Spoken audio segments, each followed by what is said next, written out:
शांति। आज हम जिस टॉपिक पर चर्चा करेंगे कि कैसे जेलसी संबंधों में डिस्टर्ब करती है, उस समय क्या करें। हम जो भी टॉपिक आपके साथ शेयर करते हैं, हमारा लक्ष्य इन सब बातों को सुनाना ही नहीं, आप इन सभी बातों का चिंतन अवश्य करें कि शायद इस तरह की प्रॉब्लम मेरे जीवन में तो नहीं है, इसमें मुझे क्या प्रयास करना चाहिए। क्योंकि आज व्यक्तिगत संबंधों में तनाव और मधुरता ना होने का कारण जलन है। जब व्यक्ति इस विकार के वश हो जाता है, बार बार जब नेगेटिव सोचना शुरू करता है और वही एनर्जी जो वो क्रिएट करता है वही दूसरों के पास पहुंचती है। यही कुदरत का नियम भी है। आप किसी ऊंची पहाड़ी पर जाइए, कुछ शब्दों का उच्चारण कीजिए, कुछ देर के बाद आप देखेंगे कि वही शब्दों की गूंज लौटकर आपके पास वापस आएगी। यही नेगेटिव एनर्जी हमारे संबंधों में आज निरंतर गिरावट ला रही है। पारिवारिक मूल्य नष्ट हो रहे हैं। सभी पारिवारिक संबंधों में विष घोल रही है यह जलन। आज एक व्यक्ति दूसरे व्यक्ति का दुश्मन बन गया है, जिसका यादगार ग्रंथ रामायण में भी हम सुनते हैं, पढ़ा भी है। कैसे कि जब श्री राम जी को 14 वर्ष के वनवास के लिए जाना पड़ा, जो जलन का ही परिणाम है। क्योंकि जलन व्यक्ति के अंतर्मन में छिपी हुई असीम शक्तियों को धीरे धीरे जलाकर भस्म कर देती है, जिससे अंतर्मन में पूरी तरह से खोखला और शक्तिहीन हो जाता है।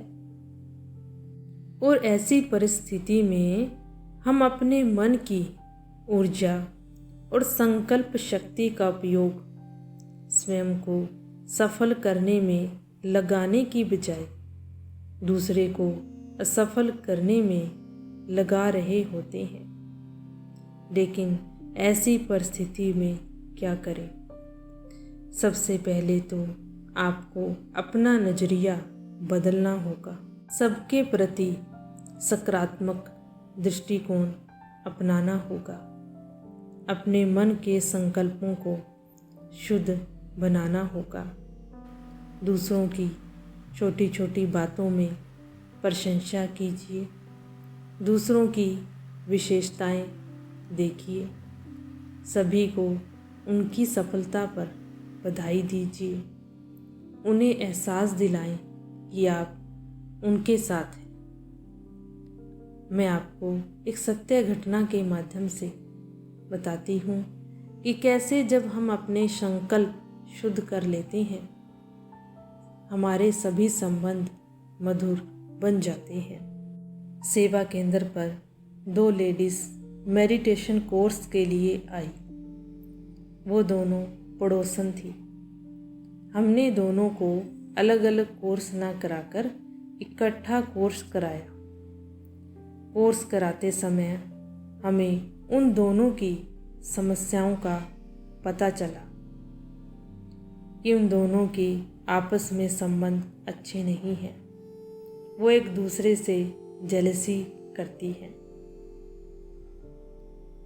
हमने उनको मेडिटेशन के द्वारा अच्छे अच्छे संकल्प दिए और उन दोनों को कहा कि आप भी इन सभी संकल्पों का प्रयोग मेडिटेशन में करें एक दूसरे के लिए।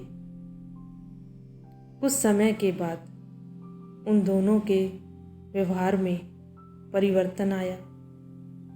दोनों के संबंध अच्छे बन गए और वे खुश रहने लगी, क्योंकि जब तक व्यक्ति के संकल्प शुद्ध नहीं हैं, श्रेष्ठ नहीं हैं, तब तक ना हम खुद खुश रह सकते हैं और ना ही दूसरों को खुशी दे सकते हैं। आप सभी ने इन सभी बातों को सुना होगा और आप गहराई से चिंतन अवश्य कीजिए, फिर इसको अपने जीवन से जोड़िए।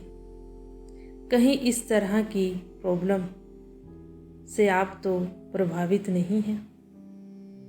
कैसे आप स्वयं को इस ईर्ष्या जैसे विकार से निकाल सकते हैं?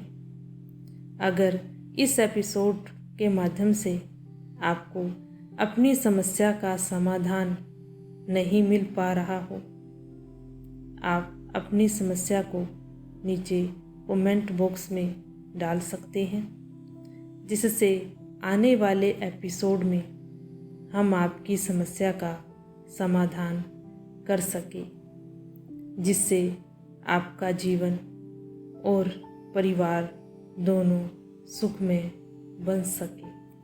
ओम शांति।